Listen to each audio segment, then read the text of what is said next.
Hello everyone. Today we are going to talk about how to fix an orange blinking light on your Xfinity router. First, let's check what the orange light means.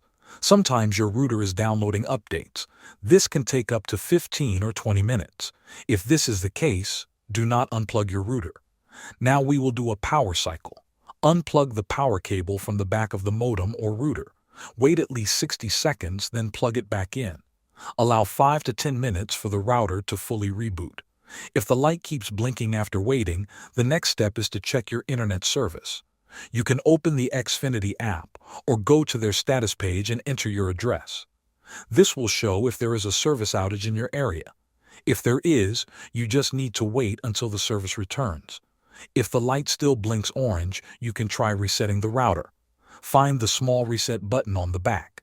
Use a paperclip to press and hold it for about 10 to 30 seconds until the router restarts. Be aware this will reset your settings. If none of these steps work, contact Xfinity support for help. Thanks for watching.